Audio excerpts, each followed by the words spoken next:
Burden of proof. Imagine someone claiming they can read minds but refusing to demonstrate it, saying, "You can't prove I can't."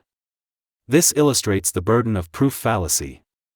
It occurs when someone makes a claim but insists that it's up to others to disprove it, rather than providing evidence to support it.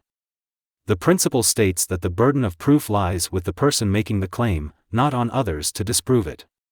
This fallacy is often seen in debates about supernatural phenomena, conspiracy theories, or any claim that's difficult to definitively disprove. It's problematic because it can lead to accepting baseless assertions and can make rational debate impossible. If we had to disprove every unsupported claim, we'd be overwhelmed. To combat this fallacy, remember that extraordinary claims require extraordinary evidence. When someone makes a claim, it's reasonable to ask, "What evidence do you have to support this?"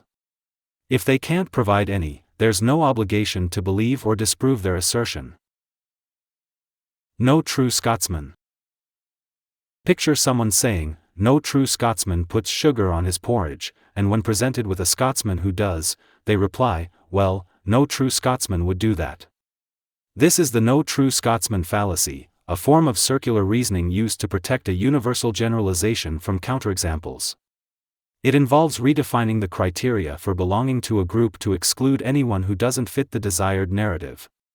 For instance, no true Christian would ever commit a crime, ignoring the fact that some criminals identify as Christian.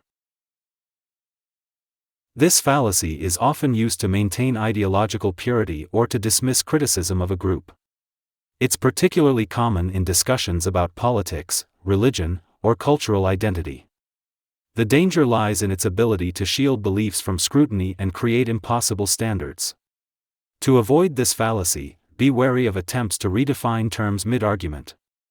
When faced with a "no true X" statement, consider whether it's a meaningful distinction or just a way to avoid acknowledging exceptions to a rule. Click subscribe to this channel to get more topics you love. Genetic fallacy. Imagine dismissing a scientific theory because it was first proposed by someone you dislike.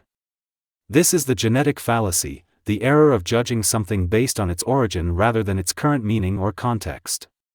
It involves either accepting or rejecting an idea because of its source, ignoring the actual merits of the argument. For example, refusing to use a medical treatment because it was discovered by accident, or accepting a philosophy solely because it comes from an ancient tradition. This fallacy can manifest in various ways, from ad hominem attacks to appeals to tradition or novelty. It's a common pitfall because our brains often use shortcuts, associating ideas with their sources. However, it can lead to missed opportunities and closed-mindedness. To avoid this fallacy, focus on evaluating ideas based on their own merits, regardless of their origin.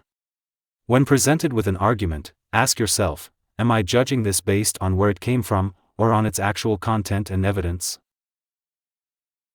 Begging the question. Imagine trying to prove that God exists by saying, "The Bible says God exists, and the Bible is the Word of God, so it must be true." This circular logic illustrates begging the question, a fallacy where the conclusion is assumed in the premise. It's essentially arguing that something is true by using that same thing as evidence. For instance, smoking cigarettes is bad because cigarettes are harmful. This fallacy often goes unnoticed because it can sound logical at first glance. It's particularly common in arguments about deeply held beliefs or in attempts to justify preconceived notions. The danger lies in its ability to create an illusion of proof where none actually exists. To avoid this fallacy, critically examine your premises and ask whether they're truly independent of your conclusion. When constructing or evaluating an argument, consider, am I actually proving anything new, or am I just restating my belief in different words? Appeal to nature. Picture someone arguing that a herbal supplement must be safe because it's all natural.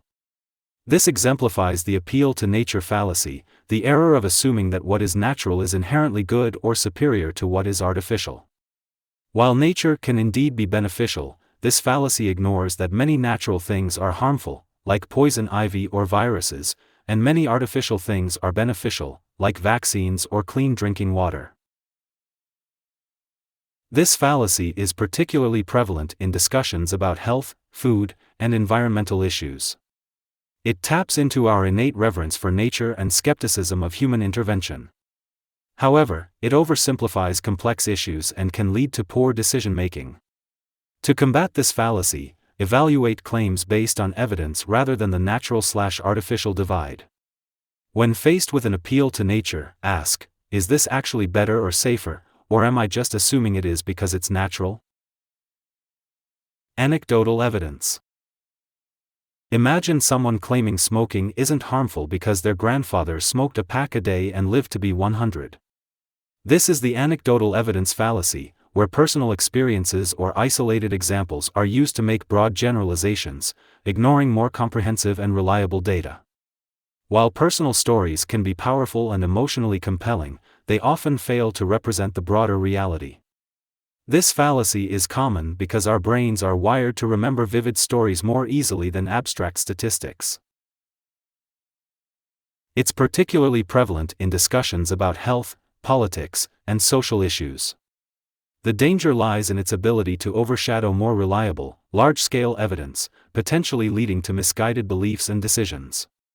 To avoid this fallacy, remember that individual experiences, while valid, may not reflect the norm. When presented with anecdotal evidence, consider, is this representative of the larger picture, or just an isolated case? Texas sharpshooter. Picture a man shooting at the side of a barn, then painting a target around the tightest cluster of bullet holes and claiming to be a sharpshooter. This vividly illustrates the Texas sharpshooter fallacy, where someone cherry-picks data to fit a predetermined conclusion, ignoring other relevant information. It's named after the idea of a Texan shooting at a barn wall and then painting a bullseye around the bullet holes. This fallacy often involves focusing on patterns in random data while ignoring the broader context.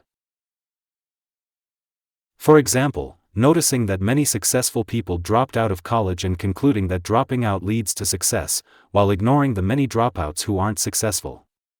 It's particularly common in pseudoscience, conspiracy theories, and misuse of statistics. The danger lies in its ability to create seemingly meaningful patterns out of coincidence. To avoid this fallacy, consider the full dataset and context before drawing conclusions. When presented with a pattern, ask, was this pattern predetermined, or am I selectively focusing on data that fits my preconception? Middle ground fallacy. Imagine two people arguing about the shape of the Earth.